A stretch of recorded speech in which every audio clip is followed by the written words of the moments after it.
საქართველოს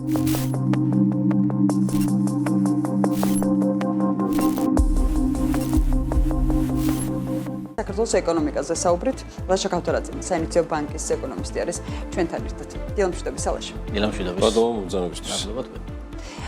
ინფლაციით დავიწყოთ ლაშა საუბარი, თუმცა გუშინდელი გადაწყვეტილებით დენის გაძვირებასთან მიმართებით ჩვენ დასაწყისშიც გადაცემის ვახსენეთ ის უпроსტად გავიხსენეთ შენი პროგნოზი. ოღონდ მაშინდელი პროგნოზი იყო დაახლოებით 3 თეთრიან გაძვირებაზე და 0.3% პუნქტით შეიძლებოდა რომ გავლენა ჰქონოდა ინფლაციას. ამ შემთხვევაში როცა ვიცით უკვე დადასტურებულად რომ 5 თეთრით მოიმატა ელექტროენერგიის ფასმა. ამ შემთხვევაში რა გავლენა ექნება ინფლაციაზე? მოგესალმებით კიდევ ერთხელ და სანამ უშუალოდ ინფლაციაზე გადავა, მინდა მონეტარული პოლიტიკის ჭრილში განვიხილო ეს თემა. გასულ კვირას ეროვნულმა ბანკმა მონეტარული პოლიტიკის კომიტეტის ხდომა გამართა და მონეტარული პოლიტიკის განაკვეთი უცვლელად შეინარჩუნა 8%-ზე. ეს გადაწყვეტილება ფაქტობრივად ძირითადად უკავშირდება ირანის ესკალაციასთან დაკავშირებით წარმოქმნილ სიტუაციას ახლო აღმოსავლეთში და გლობალურ ბაზრებზე შესაბამისად, რომელმაც გამოიწვია ნავთობის ფასების ზრდა, ასევე გააზვირა ტრანსპორტირების ხარჯები და დღეს მაგალითად ნავთობის ფასი $100-ზე მეტი არის. ეს შესაბამისად გავლენას ახდენს თვითონ ნავთობპროდუქტების ფასების ინფლაციაზე, რომლის იმპორტიორები ჩვენ ვართ და უკვე გადმოეცა ეს საქართველოს.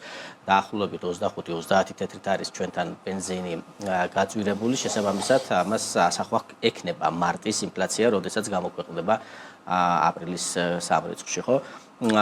აქ ეროვნული ბანკი ეყრდნობა ფაქტობრივად იმ ფაქტს, რომ მანამდე ინფლაცია იმ ტრაექტორიით მოდიოდა, რაც მათ ცენტრალურ სცენარს შეესაბამებოდა, ხოლო ეხლა უკვე ახლო აღმოსავლეთში გამწვავების ფონზე ფაქტობრივად ის გადახრა მოხდა უკვე მათი მაღალი ინფლაციური სცენარისკენ და მაღალი ინფლაციური სცენარი ფაქტობრივად ნიშნავს იმას, რომ მონეტარული პოლიტიკის შერბილებაზე საუბარი არ იქნება. მინიმუმ შენარჩუნება ან გაზრდა თუ ეს ასე ვთქვათ, ნავთობის ფასები უფრო დიდხანს იქნება შენარჩუნებული და შესაბამისად მისი გადმოცემა მეორად რაუნდის მეორად ასე ვთქვათ ეფექტს გააძლიერებს. ანუ ეს რას გულისხმობს? არა მარტო ნავთობპროდუქტების ფასები გაიზრდება, არამედ სხვა საქონლის ფასების ზრდაც მიყვება ამას, რომელიც უკავშირდება ნავთობთან არის დაკავშირებული, ხო? და თუ ესე მოხდება და ანუ ინფლაცია უფრო 5%-ისკენ დაიძრება, ამ შემთხვევაში შესაძლოა გამკაცრებაც მივიღოთ. თუმცა ჯერჯერობით მაინც უნდა დაუშვათ ის, რომ ეს გარკვეულწილად მოკლე პერიოდში იქნება, ანუ წლის პირველ ნახევარში იქნება ეს თემა დასტაბილურებული, ირანის ზამბებს გულისხმობ და ამ შემთხვევაში ფაქტობრივად ინფლაციაზე მაინც იქნება გავლენა, იმიტომ რომ ნავთობის ფასი უკვე გაიზარდა და შესაბამისად მან ასახვა პოვა და შემდგომ შემცირებას გარკვეული დრო სჭირდება იმისათვის, რომ ნელ-ნელა გადმოეცეს ჩვენს ეკონომიკას. ამიტომაც აქ შესაძლოა სხვადასხვა სცენარებზე იყოს საუბარი, თუმცა მაინც ერთი პროგნოზი რომ დავდოთ, ჩვენ მოგვიწია გადახედვა და ამ გადახედვაში გავითვალისწინეთ არა მარტო ის, რომ სოფლიო ბაზარზე ნავთობის ფასები არის გაზრდილი და ამას გარკვეულწილად ექნება სხვა სასაქონლო კატეგორიებზეც მცირედი გავლენა თუ ეს გარკვეულწილად 2-3 თვე გაგრძელდება ეს კონფლიქტი, ამასთანავე ჩვენ გავითვალისწინეთ ელექტროენერგიის ტარიფის ზრდა, რომლის პირდაპირი და არაპირდაპირი გავლენა ინფლაციაზე ჩვენი შეფასებით აპრილიდან დაწყებული ექნება 0.7% პუნქტი, ანუ მანამდე საერთო ინფლაციაზე. ანუ 0.7% პუნქტით მოიმატებს ინფლაცია უკვე მაგრამ ეს ხო ერთჯერად კატეგორიაში გაგვყავს. ერთჯერადი იქნება უკვე 2027 წლისთვის. იმიტომ რომ ფაქტობრივად იქ მერე გამოეთიშება საბაზო ეფექტი იქნება და ერთჯერადი ეფექტი შეიძლება იმასაც დაუკავშიროთ, რომ ამაზე შეიძლება რეაგირება არ გაითვალისწინოს ეროვნულ ბანკმა, რომ ეს ერთჯერადი ერთხელ გაიზარდა შესაბამისად, მაგრამ რა თქმა უნდა ამას არაპირდაპირი ეფექტებიც აქვს, ხო? იმიტომ რომ მცირე ბიზნესისთვისაც იზრდება აქ ტარიფი, შესაბამისად არაპირდაპირი ეფექტები, ანუ მეორე რაუნდის ეფექტები აქ გლინდება. ანუ ლაშა, თლიანობაში როგორ გადახედეთ ჯერ ეს ნაწილი დავამთავროთ და მე თუ შეიძლება რომ გააგრძელოთ თლიანობაში.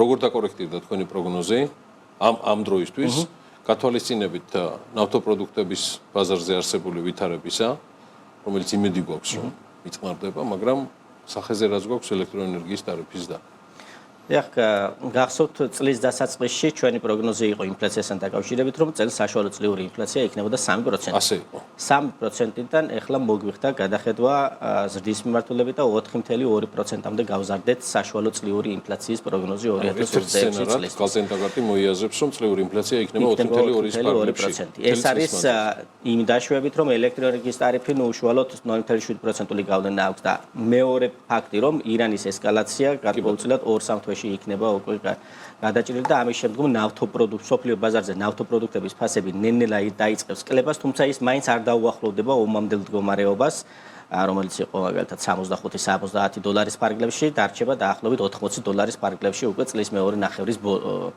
მეორე ნახევრიდან ნელ-ნელა წლის ბოლოსკენ. ანუ ამ დაშვებაზე არის გაკეთებული ეს ჩვენი პროგნოზი. მაგრამ თუ ნავთობპროდუქტების ფასები $100-ზე ზემოთ შენარჩუნდება უფრო დიდ ხანს, ვიდრე ჩვენს სცენარში არის, მაშინ ინფლაცია უფრო მაღალი იქნება, ვიდრე ჩვენი გადახედილი პროგნოზით 4.2% და ამ შემთხვევაში ისიც არ არის გამორიცხული, რომ ეროვნულმა ბანკმა მონეტარული პოლიტიკის გამკაცრებას მიმართოს.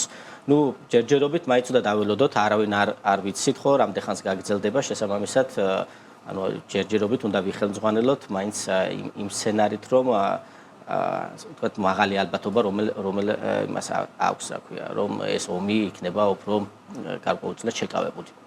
ნუ ეს არის ამ ეტაპზე ინფლაციასთან დაკავშირებით ჩვენი პროგნოზები. რაც შეეხება სხვა მიმართულებებს, ხო, მინდა აღვნიშნო ერთი რამ, ლარის კურსი, რომელსაც ჰქონდა ასე ვთქვათ, მყისიერი რეაქცია ირანის დაწყებიდან, ეს არ იყო იმ მასშტაბის, რაც იყო მაგალითად წინა პერიოდებში, მაგალითად კრიზისების და ხო, მარტის შუა რიცხვებიდან უკვე ლარმა გამყარებაც დაიწყო და მარტის ბოლოს ფაქტობრივად მივიღეთ კურსი, რომელიც წლის დასაწყისში იყო.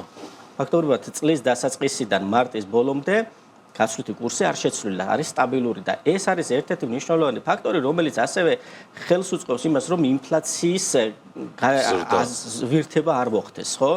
და შესაბამისად ეს პოზიტიური არის. თავარი არა. პოზიტიური არის არა მარტო ინფლაციისთვის, არამედ სხვა მაკროპარამეტრებისთვის და აქ მაგალითად ეკონომიკური ზრდა, რომელიც დღეს დაიდება თებერვალში, ჩვენ ფიქრობთ, რომ კარგი ეკონომიკური ზრდის მაჩვენებელი იქნება და პირველი 2 თვე იანვარი, თებერვალი ფაქტობრივად იქნება ის ფაქტიური მაჩვენებელი, რომელიც ჩვენს მოლოდინზე უფრო მაღალი იქნება. და ეს ირანის ომი რომ არ დაწყებულიყო, ამ ფაქტიდან გამომდინარე ჩვენ მოგვიწევდა ზრდის მიმართულებით გადახედვა ეკონომიკური ზრდის. თუმცა ეს ირანის ომი გარკვეულწილად გავლენას ახდენს ხოლმე აი სავალუტო შემოდინებების არხით, განსაკუთრებით ტურიზმის ნაწილში. და ის რომ მინიმალური გავლენა ექნება ამ ომს, თუ მოკლევადიანი იქნება, ამ შემთხვევაში ჩვენ ვინარჩუნებთ 6%-იანი ეკონომიკური ზრდის პროგნოზს, გამომდინარე იქიდან, რომ ერთის მხრივ მაღალი გვაქვს ფაქტიური მონაცემები იანვარ-თებერვალში და მეორეს მხრივ ეს ომი გარკვეულწილად ნეგატიურ გავლენას ახდენს და ფაქტობრივად ეს უხეშად აბალანსებს აი ამ ეფექტებს, როგორც ზემოთ მიმართულებით, ისე ქვემოთ მიმართულების გავლენები. ამიტომ ჯერჯერობით ვინარჩუნებთ 6%-იან ეკონომიკურ ზრდას, ინფლაცია არის გაზრდილი 4.2% და გაცვლითი კურსი ჩვენს პროგნოზებში არის 2.7. და 6 მაისს დაველოდოთ მონეტარული პოლიტიკის გადაწყვეტილებას. მადლობა. მადლობა ლაშა ქავთარაძეს, გალტენდაგარტის ეკონომისტი იყო ჩვენთან პირდაპირ ჩათვაზე.